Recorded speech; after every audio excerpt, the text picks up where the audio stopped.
சாந்தி. முரளி தேதி 28/12/2025. ரிவைஸ் 18/3/2008 அன்று அவ்யக்த பாப்தாதாக்குரிய மகா வாக்கியங்கள். இந்த விசேஷமாக பாபா ஹோலியை முன்னிட்டு பாப்தாதா மகா வாக்கியங்கள் கூறியிருக்கின்றார். பாபாவுடைய மகா வாக்கியங்களை கேட்போம்.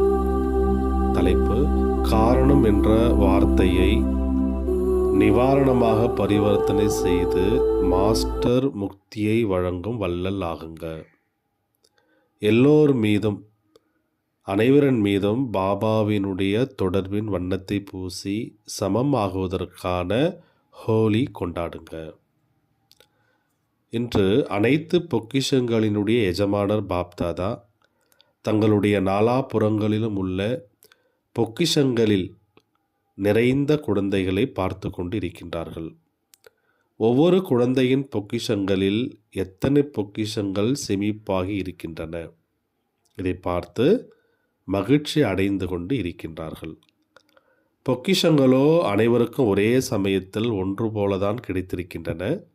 பிறகு கூட அனைத்து குழந்தைகளினுடைய சேமிப்பு கணக்கு வெவ்வேறாக இருக்கின்றது. ஆனால் நேரத்தின் அனுசாரம் இப்பொழுது பாப்தாதா அனைத்து குழந்தைகளும் அனைத்து பொக்கிஷங்களிலும் நிறைந்திருப்பதை பார்க்க விரும்புகின்றார்கள். ஏன்னா இந்த பொக்கிஷங்கள் இந்த ஒரு ஜென்மத்திற்கானது மட்டுமல்ல, இந்த அழிவற்ற பொக்கிஷங்கள் அநேக ஜென்மங்கள் கூடவே வரக்கூடியவை ஆகும். இந்த சமயத்தினுடைய பொக்கிஷங்களையோ அனைத்து குழந்தைகளும் அறிந்தும் உள்ளீர்கள். பாப்தாதா என்னென்ன பொக்கிஷங்கள் கொடுத்திருக்கின்றார்கள் அதை சொல்லும் பொழுதே அனைவருக்கும் முன்னால் வந்துவிட்டன. அனைவருக்கும் முன்னால் பொக்கிஷங்களினுடைய பட்டியல் எமர்ஜ் ஆகிவிட்டதல்லவா? ஏன்னா பொக்கிஷங்களோ கிடைத்து விட்டன. ஆனால் சேமிப்பு செய்வதற்கான விதி என்ன? பொக்கிஷங்கள் பாபா கொடுத்துட்டாரு. ஆனால் அதை அதிகப்படுத்தி சேமிப்பு செய்யணும் அப்படின்னா அதற்கான விதி என்ன? ஒருவர் எந்த அளவு நிமித்தமாக மற்றும் பணிவானவராக ஆகின்றாரோ அந்த அளவே பொக்கிஷங்கள் செமிப்பாகின்றன. எனவே நிமித்தம் மற்றும் பணிவாக ஆகுவது என்ற விதி மூலம் தங்களுடைய கணக்கில் எத்தனை பொக்கிஷங்கள் செமிப்பாகி உள்ளன என்பதை சோதனை செய்யுங்க. எந்த அளவு பொக்கிஷங்கள் செமிப்பாகுமோ அந்த அளவு அவர்கள் நிறைந்திருப்பார்கள். அவர்களுடைய நடத்தை மற்றும் முகத்தின் மூலம் நிறைந்திருக்க ஆத்மாவாக இருப்பதனுடைய ஆன்மீக போதை தானாகவே தென்படும். அவர்களுடைய முகத்தில் சதா ஆன்மீக போதை மற்றும் பெருமிதம் ஜொலிக்கின்றது. மற்றும் எந்த அளவு ஆன்மீக பெருமிதம் இருக்குமோ அந்த அளவே கவலையற்ற சக்கரவர்த்திகளாக அவர்கள் இருப்பார்கள். ஆன்மீக பெருமிதம், அதாவது ஆன்மீக போதையே கவலையற்ற சக்கரவர்த்தியினுடைய அடையாளம் ஆகும். என்னுடைய நடத்தை மற்றும் முகத்தில் கவலையற்ற சக்கரவர்த்திக்கான நம்பிக்கை மற்றும் போதை இருக்கா என்று தன்னை நீங்கள் சோதனை பண்ணுங்க. கண்ணாடியோ அனைவருக்கும் கிடைத்துள்ளதல்லவா? எனவே உள்ளம் என்ற கண்ணாடியில் தன்னுடைய முகத்தை நீங்கள் சோதனை பண்ணுங்க. எந்த விதமான கவலையும் இல்லைதானே? என்ன சோதனை பண்ண சொல்கிறார் பாபா? எந்த விதமான கவலையும் இல்லைதானே? என்ன ஆகும்? எப்படி ஆகும்? இது நடக்காதோ? இந்த மாதிரியான எந்த சங்கல்பமும் இல்லைதானே? எது நடந்து கொண்டிருக்கிறதோ அது மிகவும் நல்லது, மற்றும் எது நடக்கப் போகிறதோ அது இன்னும் நல்லதிலும் நல்லதாகவே தான் நடக்கும் என்ற சங்கல்பமே கவலையற்ற சக்கரவர்த்திக்கு இருக்கின்றார் பாபா. இதையே பெருமிதம், ஆன்மீக பெருமிதம், அதாவது சமானதாரி ஆத்மா என்று சொல்லப்படுகிறது. அழியக்கூடிய செல்வம் உடையவர்கள் எந்த அளவு சம்பாதிக்கின்றார்களோ சமயத்தின் அனுசாரம் அந்த அளவு கவலையில் இருக்கின்றார்கள். எந்த அளவுக்கு இன்கம் வருதோ சமயத்தின் அனுசாரம் அந்த அளவுக்கு அவங்களுக்கு கவலை இருக்கின்றார் பாபா. உங்களுக்கு தங்களுடைய ஈஸ்வரிய பொக்கிஷங்களுக்கான கவலை ஏதாவது இருக்கா? கவலையற்றவர்களாக இருக்கின்றீர்கள் அல்லவா? ஏன்னா யார் பொக்கிஷங்களுக்கு எஜமானர் மற்றும் பரமாத்மாவிற்கு பாலகனாக இருக்கின்றார்களோ அவர்கள் எப்பொழுதுமே கனவிலும் கூட கவலையற்ற சக்கரவர்த்திகளாக இருக்கின்றார்கள். ஏனெனில் இந்த ஈஸ்வரிய பொக்கிஷங்கள் இந்த பிறவியில் என்ன, ஆனால் அநேக பிறவிகள் கூடவே இருக்கின்றன, கூடவே இருக்கும் என்ற நம்பிக்கை அவர்களுக்கு இருக்கு. ஆகினால அவர்கள் நிச்சய புத்தியுடையவர்களாக கவலையற்றவர்களாக இருக்கின்றார்கள். இன்று பாப்தாதா நாலாபுறங்களில் உள்ள குழந்தைகளின் சேமிப்பு கணக்கை பார்த்து கொண்டு இருந்தார்கள். விசேஷமாக 3 விதமான கணக்குகளை சேமிப்பு செய்துள்ளீர்கள் மற்றும் செய்ய முடியும் என்பதை முன்பே கூறியிருந்தார்கள். ஒன்று, தன்னுடைய முயற்சியின் அனுசாரம் பொக்கிஷங்களை சேமிப்பு செய்வது. இது ஒரு கணக்கு. இரண்டாவது கணக்கு ஆசீர்வாதங்களினுடைய கணக்கு. சதா சம்பந்தம், தொடர்பு மற்றும் சேவையில் இருக்கும் பொழுதே சங்கல்பம், சொல் மற்றும் கர்மம் ஆகிய மூன்றிலுமே சுயம் தனக்குத்தானே திருப்தியாக இருப்பது மற்றும் பிறரும் கூட சர்வ மற்றும் சதா திருப்தியாக இருப்பது என்ற இதுவே ஆசீர்வாதங்களின் கணக்கை சேமிப்பு செய்வதற்கான சாதனம் ஆகும். இரண்டாவது கணக்கு பாபா சொல்கிறாரு, ஆசீர்வாதங்களுடைய கணக்கு. திருப்தி ஆசீர்வாதங்களின் கணக்கை அதிகரிக்கின்றது. மேலும் மூன்றாவது கணக்கு புண்ணியத்தினுடைய கணக்கு.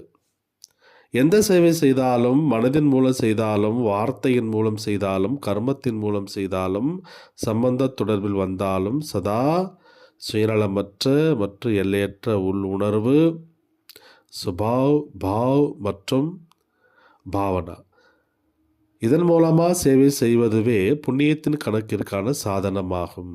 இதன் மூலம் புண்ணியத்துடைய கணக்கு தானாகவே சேமிப்பு என்பது ஆகிவிடுகிறது. எனவே சோதனை பண்ணுங்க. சோதனை செய்ய வருகிறதல்லவா, வருகிறதா அப்படின்னு பாபா கேட்குறாரு. யாருக்கு வரவில்லையோ அவர்கள் கையை உயர்த்துங்க. யாருக்கு வரலை? எவருமே இல்லை என்றால் அனைவருக்கும் வருகிறது என்று அர்த்தம். எனவே சோதனை செஞ்சீங்களா?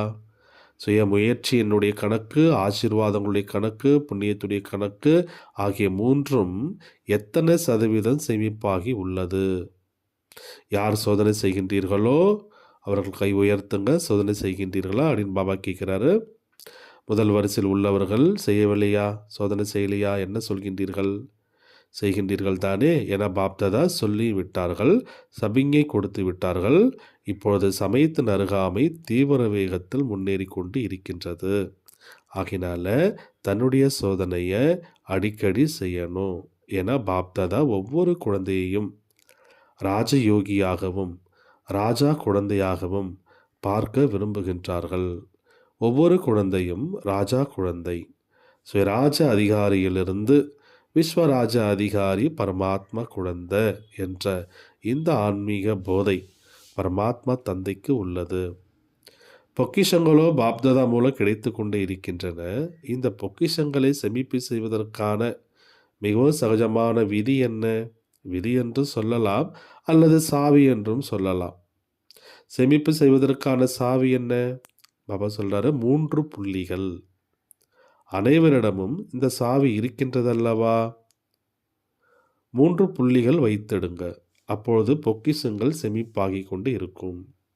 3 புள்ளிகள் நம்ம எல்லாருக்குமே தெரியும். ஆத்மா, பரமாத்மா, டிராமா. தாய்மார்களுக்கு சாவியை பயன்படுத்துவதற்கு வருகின்றதல்லவா? தாய்மார்கள் சாவியை பராமரிப்பதில் புத்திசாலிகளாக இருக்கின்றீர்கள் அல்லவா? எனவே அனைத்து தாய்மார்களும் இந்த 3 புள்ளிகளின் சாவியை பாதுகாப்பாக வைத்துள்ளீர்களா? பயன்படுத்தி இருக்கின்றீர்களா? சொல்லுங்க. தாய்மார்களே சாவி இருக்கா? யாரிடம் உள்ளதோ அவர்கள் கையை உயர்த்துங்கள். தாய்மார்களுக்கு வீட்டில் உள்ள ஒவ்வொரு பொருளுடைய சாவியை பராமரிப்பதற்கு மிகவும் நன்றாக வருகிறது. எனவே இந்த சாவியும் சதா கூடவே உள்ளது அல்லவா? நிகழ்கால சமயத்தில் பாப்தாதா இதையே விரும்புகின்றார்கள். இப்பொழுது சமயம் சமீபத்தில் வருவதற்கான கணக்கின்படி பாப்தாதா ஒரு வார்த்தையை அனைத்து குழந்தைகளும் உள்ளத்தில், சங்கல்பத்தில், பேச்சில் மற்றும் நடைமுறை செயலில் மாற்றம் செய்வதை பார்ப்பதற்கு விரும்புகின்றார்கள்.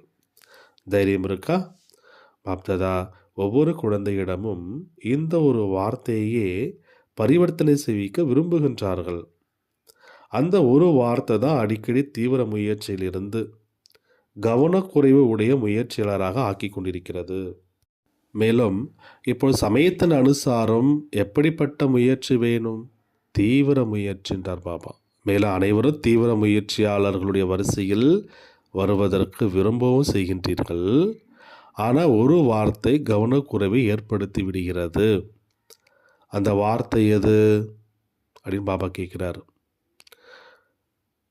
நல்லது. தீவிர முயற்சியினால் பரிவர்த்தனை செய்ய வேண்டும். அல்லது செய்ய வேண்டுமா, அல்லது செய்து விடுவோம், பார்த்து கொள்ளலாம், இவ்வாறு இல்லைதானே? ஒரு வார்த்தை அறிந்திருப்பீர்கள், ஏனெனில் அனைவரும் புத்திசாலிகள் ஆவீர்கள். அந்த ஒரு வார்த்தை என்னன்னா, காரணம் என்ற வார்த்தையை மாற்றி நிவாரணம் என்ற வார்த்தையை நீங்கள் முன்னாடி கொண்டு வாங்க. காரணம் முன்னால் வருவதால் அல்லது காரணத்தை யோசிப்பதினால் நிவாரணம் கிடைப்பது இல்லை. பேச்சளவு மட்டுமல்ல, ஆனால் சங்கல்பம் வரை இந்த காரணம் என்ற வார்த்தையை நிவாரணம் என்று பரிவர்த்தனை செய்ய பாப்தாதா விரும்புகின்றார்கள். காரணம் பார்த்தீங்கன்னா பல்வேறு வகையாக இருக்கின்றார். மற்றும் அந்த காரணம் என்ற வார்த்தை சிந்தனையில், பேச்சில், கர்மத்தில் தீவிர முயற்சிக்கு முன்னால் பந்தனம் ஆகிவிடுகிறது.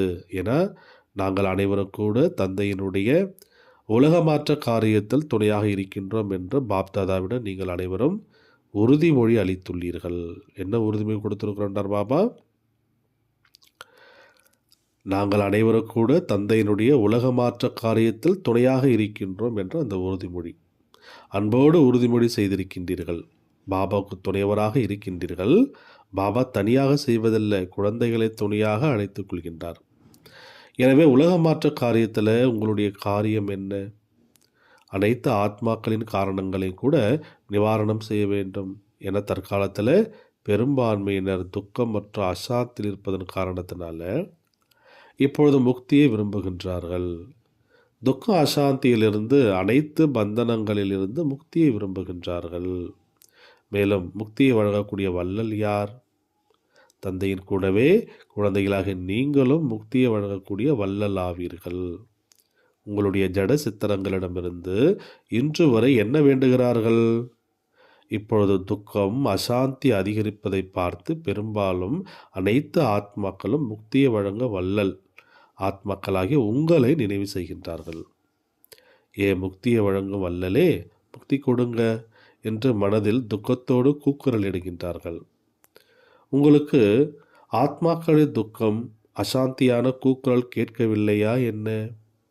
முக்தியை வழங்கும் வள்ளல் ஆகி முதலில் இந்த காரணம் என்ற வார்த்தையை முடிவடைய செய்யுங்க. அப்போ தானாகவே முக்திக்கான கூக்குரல் உங்களுடைய காதுகளில் ஒலிக்கும். முதலில் தன்னுடைய உள்ளத்திலிருந்து இந்த வார்த்தையிலிருந்து விடுபட்டீர்கள் என்றால் பிறரையும் கூட நீங்கள் விடுவிக்க முடியுன்றார். இப்போதோ 4 நாள் பார்த்தீங்கன்னா உங்கள் முன்னாடி முக்தியை வழங்க வள்ளலே முக்தி கொடுங்கள் என்ற வரிசை வரப்போகுதுன்றார். ஆனால் இப்பொழுது வரை தன்னுடைய முயற்சியில் விதமான காரணம் என்ற வார்த்தை வரும் காரணத்தினால முக்தியினுடைய கதவுகள் மூடி இருக்கு. ஆகையினால என்று பாப்தாதா இந்த வார்த்தையினுடைய இதன் கூடவே இன்னும் கூட பலவீனமான வார்த்தைகள் வருகின்றன. விசேஷமாக இருப்பது என்ன? காரணம் என்ற அந்த வார்த்தை தான். அந்த காரணம் என்ற வார்த்தையின் கூடவே இன்னும் என்னென்ன வார்த்தைகள் வருது, அதற்கு துணையான வார்த்தைகள், அப்படி இப்படி எப்படி, இது போல இதற்கு துணையான வார்த்தைகளாகும். இவை கதவுகள் மூடுவதற்கான காரணமாக ஆகின்றன என்றார் பாபா. இன்று அனைவரும் ஹோலி கொண்டாடுவதற்காக வந்துள்ளீர்கள். அனைவரும் ஓடோடி வந்துள்ளீர்கள். தந்தை மீது உங்களுக்கு அன்பு இருக்குது. அன்பு என்ற விமானத்தில் ஏறி வந்துள்ளீர்கள். ஹோலி கொண்டாடுவதற்காக வந்தடைந்து விட்டீர்கள். பாபாவோடு வாழ்த்துக்கள், வரவேற்கின்றோம். பாப்தாதா வாழ்த்துக்கள் கொடுக்கின்றார்கள். பாப்தாதா பார்த்து கொண்டிருக்கிறார்கள். வீல் சேரில் செல்பவர்களும் ஆரோக்கியம் சிறிது மேலும் கீழுமாக இருக்கும் பொழுதிலும் கூட தைரியத்தோடு நீங்கள் சேர்ந்துட்டீங்கன்றார். பாப்தாதா அந்த காட்சியை பார்க்குறார். இங்கே வகுப்பிருக்க வருகின்றார்கள் அல்லவா, நிகழ்ச்சிக்கு வரும்பொழுது கைடை பிடித்து கொண்டு சேரலையே வந்து விடுகிறார்கள். இதை என்னவென்று சொல்வது? பரமாத்மா அன்புன்றார். அந்த அளவுக்கு பாபா மேலே உங்களுக்கு அன்பு இருக்குது. பாப்தாதா கூட அப்பேற்பட்ட தைரியசாலியான உள்ளத்தின் அன்பான குழந்தைகளுக்கு மிக மிக உள்ளத்தின் ஆசீர்வாதங்கள், உள்ளத்தின் அன்பை விசேஷமாக கொடுத்து கொண்டு இருக்கின்றார்கள். தைரியம் வைத்து வந்துள்ளீர்கள். பாபாவின் மற்றும் பரிவாரத்தின் உதவியும் உங்களுக்கு இருக்குது. அனைவருக்கும் தங்கும் இடம் நன்றாக கிடைச்சிருக்கா அப்படின்னு பாபா கேட்குறாங்க. யாருக்கு தங்கும் இடம் நன்றாக கிடைத்திருக்கிறதோ அவர்கள் கையை உயர்த்துங்க. அயல் நாட்டினருக்கு நன்றாக கிடைத்திருக்கிறதா? திருவிழாவே திருவிழாதான். அங்கே திருவிழாவில் மணலும் பறந்து கொண்டிருக்கும். லௌகியத்தில் திருவிழா நடக்குதுல வெளி உலகத்தில். அப்போ என்ன ஆகுது, மண்ணும் பறந்துட்டுருக்கும், கூடவே அங்கேயே உட்காந்து சாப்பிட்டுட்டும் இருப்பாங்க, சாப்பாடும் நடந்து கொண்டிருக்கும். உங்களுக்கு பிரம்மா போஜனம் நன்றாக கிடைக்கின்றதா? நன்றாக அசைத்து கொண்டிருக்கின்றார்கள். தூங்குவதற்கு 3 அடி நிலம் கிடைச்சிருக்கா? இந்த மதுபனில் போகிறாங்களே அக்காமடேஷனுக்காக சொல்கிறார். இப்பேற்பட்ட சந்திப்பு பிறகு 5000 ஆண்டுகளுக்கு பிறகு சங்கம யுகத்தில் தான் நடக்கும், பிறகு நடக்காது என்ற பாப்தாதா அனைத்து குழந்தைகளினுடைய சேமிப்பு கணக்கை பார்க்க வேண்டும் என்ற சங்கல்பம் உள்ளது. பார்க்கவும் செய்தார்கள், மேலும் பார்ப்பார்கள். ஏன்னா சேமிப்பு கணக்கை சேமிப்பு செய்வதற்கான சமயம் எது? இந்த சங்கம யுகம்தான். பாப்தாதா குழந்தைகளுக்கு முன்பே இந்த தகவலை கொடுத்திருக்கின்றார்கள். இந்த சங்கம யுகத்தில் இப்பொழுது எவ்வளோ சேமிப்பு செய்ய விரும்புகின்றீர்களோ முழு கல்பத்தினுடைய கணக்கை இப்பொழுது நீங்கள் சேமிப்பு என்பது செய்ய முடியும். பிறகு சேமிப்பு கணக்கை சேமிப்பதற்கான அந்த பேங்கே மூடப்படும். பிறகு என்ன செய்வீங்க? பாப்தாதாவிற்கு குழந்தைகள் மீது அன்பு உள்ளதல்லவா? குழந்தைகள் கவனக்குறைவினால சில சமயம் மறந்து விடுகின்றார்கள். நடந்துவிடும், பார்த்து கொள்ளலாம், செய்து கொண்டுதான் இருக்கின்றோம், நடந்து கொண்டுதான் இருக்கின்றதல்லவா என்று மிகுந்த மஜாவோடு கூறுகின்றார்கள். நீங்கள் பார்க்கவில்லை, நாங்கள் செய்து கொண்டிருக்கின்றோம், ஆம் நடந்து கொண்டுதான் இருக்கின்றோம், வேறு என்ன செய்யணும்? ஆனால் நடப்பது மற்றும் பறப்பதில் எவ்வளோ வேறுபாடு இருக்குது. நடந்து கொண்டு இருக்கின்றீர்கள், அதற்கான வாழ்த்துக்கள். ஆனால் இப்போது நடப்பதற்கான சமயம் முடிவடைந்து கொண்டிருக்கிறது, இப்போ பறப்பதற்கான சமயம் என்றார் பாபா. அப்போ தான் நீங்கள் இலக்கை சென்றடைய முடியும். சாதாரண பிரஜையாக வரலாமா அப்படின்னு பாபா கேட்குறேன். நீங்கள் சாதாரண பிரஜையாக வரலாமா? இருப்பதோ பகவானுடைய குழந்தை நீங்கள், ஆனால் சாதாரண பிரஜை இது அழகாக இருக்கா? இன்று ஹோலி கொண்டாடுவதற்குத்தானே வந்திருக்கீங்க. எனவே ஹோலிக்கான அர்த்தம் என்ன? முடிந்ததற்கு முற்றுப்புள்ளி வைப்பது. முடிந்தது முடிந்து விட்டது. ஏதோ ஒரு காரணத்தினால ஒருவேளை ஏதாவது பலகீனம் இருந்தால் இந்த நொடியே முடிந்ததற்கு முற்றுப்புள்ளி வைத்து தன்னுடைய சித்திரத்தை நினைவில் கொண்டு வாருங்க. தனக்குத்தானே ஓவியராக ஆகி தன்னுடைய ஓவியத்தை வரையுங்க. விரும்புகின்றார்கள் பாப்தாதா இப்பொழுது கூட ஒவ்வொரு குழந்தையின் எப்பேற்பட்ட சித்திரத்தை பார்த்து கொண்டிருக்கின்றார்கள் என்பது தெரியுமா? எப்பேற்பட்ட சித்திரத்தை பார்த்து கொண்டிருக்கின்றார்கள்? இப்போ நீங்கள் அனைவரும் கூட தங்களுடைய சித்திரத்தை வரைந்திடுங்க. சித்திரத்தை வரைவதற்கு உங்களுக்கு வருதா? சிரேஷ்ட சங்கல்பம் என்ற பேனாவினால் தன்னுடைய சித்திரத்தை இப்பொழுதே முன்னாடி நீங்கள் கொண்டு வாங்க. முதலில் அனைவரும் ட்ரில் பண்ணுங்க. மனதிற்கான ட்ரில், கர்ம இந்திரியங்களுக்கான ட்ரில் அல்ல, மனதின் ட்ரில் செய்யுங்க. தயாரா அப்படின்னு பாபா கேட்குறாரு. கிரீடம், சிம்மாசனம், திலகம் அணிந்தவராக இருக்கக்கூடிய சித்திரமே அனைத்தையும் விட சிரேஷ்டத்திலும் சிரேஷ்டமான சித்திரண்டார் பாபா. அதில் கிரீடம் இருக்கணும், சிம்மாசனம் இருக்கணும், திலகம் அணிந்தவராக இருக்கணும். எனவே தன்னுடைய சித்திரத்தை முன்னால் கொண்டு வாங்க. மற்ற அனைத்து சங்கல்பத்தையும் ஒதுக்கிவிட்டு பாருங்க. நீங்கள் அனைவரும் பாப்தாதாவினுடைய இதய சிம்மாசனதாரிகள். இப்பேற்பட்ட சிம்மாசனமோ எங்கேயுமே கிடைக்காது. எனவே முதல்ல நான் விசேஷ ஆத்மா, சுமானதாரி ஆத்மா, பாப்தாதாவின் முதல் படைப்பான சிரேஷ்ட ஆத்மா, பாப்தாதாவினுடைய இதய சிம்மாசனதாரி ஆத்மா என்ற இந்த சித்திரங்களை வரைந்திடுங்க. சிம்மாசனதாரியாக ஆகிவிட்டீர்கள். கூடவே பரமாத்மாவின் படைப்பான இந்த விருட்சத்தினுடைய வேரில் அமர்ந்திருக்கும் பூர்வஜ் மற்றும் பூஜைக்குரிய ஆத்மா என்ற இந்த நினைவின் திலகதாரி. நினைவின் திலகம் வைத்துள்ளீர்களா? கூடவே கவலையற்ற சக்கரவர்த்தி. அனைத்து கவலைகளின் சுமைகளை பாப்தாதாவிற்கு அர்ப்பணம் செய்து டபுள் லைட் கிரீடதாரி ஆத்மாவாக நான் இருக்கின்றேன். எனவே கிரீடம், திலகம் மற்றும் சிம்மாசனதாரி. அப்பேற்பட்ட தந்தை, அதாவது பரமாத்மாவின் அன்பிற்குரிய ஆத்மாவாக இருக்கின்றேன். இந்த மாதிரி அனுபவம் பண்ண சொல்கிறார். தன்னுடைய இந்த சித்திரத்தை வரைந்து விட்டீர்கள். சதா இந்த டபுள் லைட் கிரீடத்தை போகும் பொழுதும் வரும் பொழுதும் நீங்கள் தாரணை செய்ய முடியும். எப்பொழுது வேண்டுமானாலும் கிரீடம், திலகம், சிம்மாசனதாரி ஆத்மா என்ற தன்னுடைய சுமானத்தை நினைவில் வையுங்க. தன்னுடைய இந்த சித்திரத்தை திட சங்கல்பம் மூலம் முன்னால் கொண்டு வாருங்கள். நினைவிருக்கின்றதா? ஆரம்பத்தில் அடிக்கடி ஒரு வார்த்தையின் நினைவில் இருக்கக்கூடிய பயிற்சியை நீங்கள் செஞ்சீங்க. ஆரம்பத்தில் அந்த வார்த்தை என்ன? நான் யார் என்பது. நான் யார், இந்த வார்த்தையை அடிக்கடி நினைவில் கொண்டு வாங்க. மற்ற தன்னுடைய விதமான சொமானம் டைட்டில், பகவானிடமிருந்து கிடைத்திருக்கக்கூடிய டைட்டில், தற்காலத்தில் மக்களுக்கு மனிதரிடமிருந்து பட்டம் கிடைக்கின்றது என்றால் கூட எவ்வளோ மகத்துவமானதாக அவர்கள் நினைக்கிறார்கள். மற்ற மனுஷனுக்கு கிடைக்கக்கூடிய அந்த ஒரு பட்டத்தை கூட எவ்வளோ மகத்துவமானதாக நினைக்கிறார்கள். யாருக்கா டாக்டர் பட்டம் கொடுக்குறாங்க, இல்லை வேறு ஏதாவது ஒரு டைட்டில் கொடுத்து பட்டம் கொடுக்குறாங்க அப்படின்னா அது எவ்வளோ கௌரவமாக நினைக்கிறாங்க இல்லையா? ஆனால் குழந்தைகளாக உங்களுக்கு தந்தை மூலம் எத்தனை பட்டங்கள் மற்றும் சொமானங்கள் கிடைத்துள்ளன. சதா சொமானத்தினுடைய பட்டியலை தன்னுடைய புத்தியில் சிந்தனை செய்து கொண்டே இருங்கள்.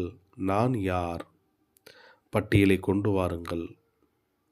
இதே போதையில் இருந்தீர்கள் என்றால் காரணம் என்ன இருக்கின்றதோ அந்த வார்த்தை மறைந்து போய்விடும் மற்றும் நிவாரணம் ஒவ்வொரு செயலிலும் தென்படும். எப்போது நிவாரண ஸ்வரூபம் ஆகிவிடுவீர்களோ அப்போது அனைத்து ஆத்மாக்களுக்கும் நிர்வாண தாமம், முக்தி தாமம் செல்வதற்கான சகஜமான வழியை சொல்லி முக்தி அடைய செய்வீர்கள். திட சங்கல்பம் செய்யுங்க. திட சங்கல்பம் செய்வதற்கு உங்களுக்கு வருதா? திடத்தன்மை எப்பொழுது இருக்கின்றதோ அந்த திடத்தன்மையே வெற்றிக்கான சாவியாகும். கொஞ்சம் கூட திடத்தன்மையில் குறைவு ஏற்பட்டு விடக்கூடாது. ஏன்னா மாயாவினுடைய வேலை என்ன? தோல்வி அடைய செய்வது. இதான் மாயாவினுடைய வேலை. உங்களுடைய வேலை என்ன? உங்களுடைய வேலை பாபாவினுடைய கழுத்து மாலை ஆகுவது, மாயாவிடம் தோல்வி அடைவது அல்ல. எனவே அனைவரும் நான் சதா தந்தையினுடைய கழுத்தின் வெற்றி மாலை ஆவேன் என்ற இந்த சங்கல்பம் செய்யுங்க. கழுத்து மாலை ஆவேன், கழுத்தின் மாலை வெற்றி மாலை ஆகும். நீங்கள் என்னவாக ஆகப் போகின்றீர்கள் என்று பாப்தாதா கை உயர்த்த வைக்கின்றார்கள் என்றால் அனைவரும் என்ன பதில் கொடுக்கின்றீர்கள்? லக்ஷ்மி நாராயணர் ஆகுவோம். ராமர் செய்தியாக அல்ல, லக்ஷ்மி நாராயணராக ஆகக்கூடிய நாம் பாப்தாதாவின் வெற்றி மாலையின் மணிகளாவோம், பூஜைக்குரிய ஆத்மாக்களாவோம். பக்தர்கள் உங்களுடைய மாலையின் மணியை ஜெபித்து தங்களுடைய பிரச்சனைகளையே முடிவடைய செய்கின்றார்கள். அப்பேற்பட்ட சிரேஷ்ட மணிகளாவீர்கள். எனவே இன்று பாப்தாதா அவருக்கு என்ன கொடுப்பீங்க? ஹோலிக்காக ஏதாவது ஒரு பரிசு கொடுப்பீர்கள் தானே? இந்த காரணம் என்ற வார்த்தை, இந்த அதனால தான் தான் மற்றும் காரணம், அதனால்தான் என்று கூறினீர்கள் என்றால் கிளி ஆகிவிடுவீர்கள் அல்லவா? அதனால தான் ஹிந்தியில் தோ அப்படின்னு சொல்கிறோன்னே அது சொல்கிறார். இதனால தான் என்பதெல்லாம் கூடாது. அப்படி இப்படி என்பதும் கூடாது. எந்த விதமான காரணமும் கூடாது. நிவாரணம் இருக்க வேண்டும். நல்லது. பாப்தாதா ஒவ்வொரு குழந்தைக்கும் சமமாகுவதற்கான சிரேஷ்ட சங்கல்பம் செய்வதற்கான கோடி மடங்கு வாழ்த்துக்கள் கொடுத்து கொண்டு இருக்கின்றார்கள். வாழ்த்துக்கள். நம்மை போன்று கோடி மடங்கு பாக்கியவான் யார் என்ற போதை உங்களுக்கு இருக்கின்றதல்லவா? இதே போதையில் இருங்கள். நல்லது. இப்பொழுது ஒரு நொடியில் அனைத்து பிராமணர்களும் தன்னுடைய ராஜயோக பயிற்சி செய்து கொண்டே மனதை ஒருமுகப்படுத்துவதில் எஜமானராகி மனதை எங்கு விரும்புகின்றீர்களோ, எவ்வளோ நேரம் விரும்புகின்றீர்களோ, எப்படி விரும்புகின்றீர்களோ அப்படியே இந்த நொடியே மனதை ஒருமுகப்படுத்துங்கள். ஒருபொழுதும் மனம் இங்கே அங்கே என்று சஞ்சலம் அடையக்கூடாது. என்னுடைய பாபா, இனிமையான பாபா, அன்பான பாபா என்ற இந்த அன்பான தொடர்பின் வண்ணத்தினுடைய ஆன்மீக ஒலி கொண்டாடுங்கள். நல்லது. நாலாபுறங்களிலும் உள்ள சிரேஷ்டமான, விசேஷமான, புனிதமான மற்றும் உயர்வான குழந்தைகளுக்கு சதா தன்னை பாப்சமான் சர்வ சக்திகளிலும் நிறைந்திருக்கும் மாஸ்டர் சர்வசக்திவான் என்ற அனுபவம் செய்யக்கூடிய, சதா ஒவ்வொரு பலகீனத்திலிருந்தும் விடுபட்ட பிற ஆத்மாக்களுக்கு கூட முக்தி அளிக்கக்கூடிய, முக்தியை வழங்கும் வள்ளல் குழந்தைகளுக்கு சதா சுமானம் என்ற சீட்டில் செட்டாகி இருக்கக்கூடிய, சதா அமர்பவ என்ற வரதானத்தின் அனுபவ சுரூபமாக இருக்கக்கூடிய, அப்பேற்பட்ட நாலாபுறங்களிலும் உள்ள முன்னால் அமர்ந்திருப்பவராக இருந்தாலும் தூரத்தில் அமர்ந்திருப்பவராக இருந்தாலும் அன்பில் மூழ்கி இருக்கக்கூடிய குழந்தைகளுக்கு அன்பு நினைவுகள் மற்றும் தன்னுடைய ஊக்கம் உற்சாகம் முயற்சியின் செய்தியை கொடுக்கக்கூடியவர்களுக்கு பாப்தாதாவின் மிக உள்ளத்தின் அன்பு நினைவுகள் மற்றும் உள்ளத்தின் கோடி மடங்கு அன்பு நினைவுகளை ஸ்வீகாரம் செய்து கொள்ளுங்கள். மற்ற அனைத்து ராஜயோகியிலிருந்து ராஜ அதிகாரியாகும் குழந்தைகளுக்கு நமஸ்காரம். வரதானம். சர்வ சக்திகளின் ஆதாரத்தில் ஆத்மாக்களை செல்வந்தராக்கக்கூடிய, சர்வ சக்திகளின் ஆதாரத்தில் ஆத்மாக்களை செல்வந்தர்களாக ஆக்கக்கூடிய புண்ணிய ஆத்மா ஆகுக. விளக்கம். எவ்வாறு தான புண்ணியத்துடைய சக்தி கொண்டிருக்கும் பிரதிபலனை எதிர்பார்க்க ராஜாக்களிடத்தில் சக்தியினுடைய முழு அதிகாரம் இருந்தது. அந்த சக்தியினுடைய ஆதாரத்தில் யாரை வேண்டுமானாலும் என்னவாக வேண்டுமானாலும் ஆக்கினார்கள். இப்போ யாராவது ஏழை இருந்தாங்கன்னா அவங்களுக்கு நிறையா தான தர்மம்லாம் பண்ணி அவங்களுக்குள்ள செல்வந்தர்களாக அவர்கள் ஆக்கினார்கள். இந்த மாதிரி யாரை வேண்டுமானாலும் என்னவாக ஆக வேண்டுமானாலும் ஆக்கினார்கள். அதுபோல் மகாதானி புண்ணிய ஆத்மாக்களாகிய உங்களுக்கு நேரடியாக தந்தை மூலம் இயற்கையை வென்றவர், மாயாவை வென்றவர் ஆகுவதற்கான விசேஷமான சக்தி கிடைச்சிருக்கு. நீங்கள் தன்னுடைய சுத்த எண்ணங்களின் ஆதாரத்தினால எந்த ஒரு ஆத்மாவையும் தந்தையுடனான சம்பந்தத்தில் இணைந்து செல்வந்தரலாக நீங்கள் ஆக்க முடியும். இந்த சக்தியை மட்டும் யதார்த்தமான முறையில் நீங்கள் பயன்படுத்துங்க அப்படின்றார் பாபா. ஸ்லோகன். எப்பொழுது நீங்கள் சம்பூர்ணத்தன்மையின் வாழ்த்துக்களை கொண்டாடுவீர்களோ அப்பொழுது நேரம், இயற்கை மற்றும் மாயா விடை பெற்றுவிடும். அவ்யக்த சமிஞை. இப்போ சம்பன்னம் மற்றும் கர்மாத்தீத் ஆவதற்காக தீவிர ஆர்வத்துடன் செயல்படுங்கள். எப்பொழுது மனம், புத்தி, செயலில் மிகவும் பிஸியாக இருக்கின்றீர்களோ அந்த சமயம் ஃபுல் ஸ்டாப் என்ற டைரக்ஷன் கொடுங்க. கர்மத்தை பற்றி எண்ணம் கூட நின்றுவிட வேண்டும். இந்த பயிற்சியை ஒரு நொடியேனும் கூட செய்யுங்கள். ஆனால் பயிற்சி செய்து கொண்டே செல்லுங்கள் என கடைசி சான்றிதழ் ஒரு நொடியில் முற்றுப்புள்ளி வைப்பதற்குத்தான் கிடைக்கிறது. நொடியில் விஸ்தாரத்தை அடக்கி விடுங்கள், சாரஸ்வரூபமாகி விடுங்கள். இந்த பயிற்சி தான் கர்மாத்தீத்தாக ஆக்குண்டார் பாபா. நல்லது. ஓம் சாந்தி.